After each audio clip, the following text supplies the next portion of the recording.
Hi, this is Doug Nichols from the West Coast Fencing Archive. Welcome to another edition of Tales from the Archives.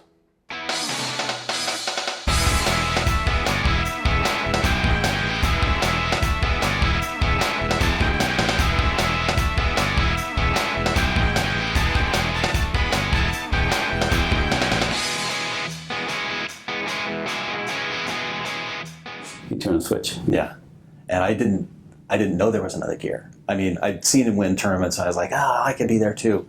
No, there was another gear. I felt that with Romankov.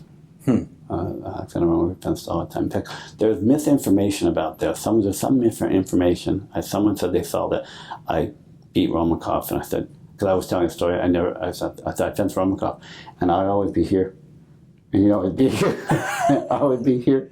He'd be here, and I'd be here, and he'd be here. And I'm like, God. And so, but you beat Romankov. I said, no. And there's someone wrote some story saying that I beat Romankov. Yeah. I never beat Romankov. I fenced him really good bouts, and we had a great respect for each other. Mm-hmm. But in the end, I was here, and he was there. Yeah. That 2 inches difference he always had. So I'd never seen it. I tried to look it up to find it because I wanted to correct it because I don't like that stuff. Smirnov, I always did well against. Beat me the first time and I beat him the next 3 times. Wow. Yeah. How you beat Smirnov?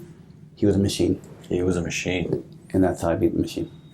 I literally, if you ever watch me fence Smirnov, the first and my last, and I would, in fact, the last time I fenced him was my favorite. Every time I felt like, he'd parry you like that. And it was like electromagnetic. Yeah. And you could not get your blade off.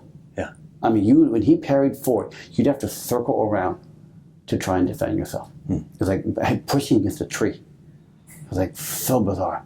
And I fenced him, but I always had a very pragmatic way of looking at it. I got something like that, I go, okay.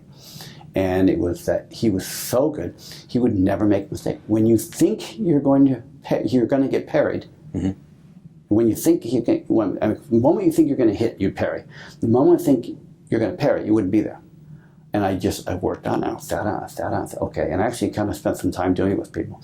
Pat Gerard was a good one. He was always like this. And the moment I thought I could hit him, I would go like this. And the moment I thought he was about to hit me, I would do that. And the last bout, it was 4-1 my favor.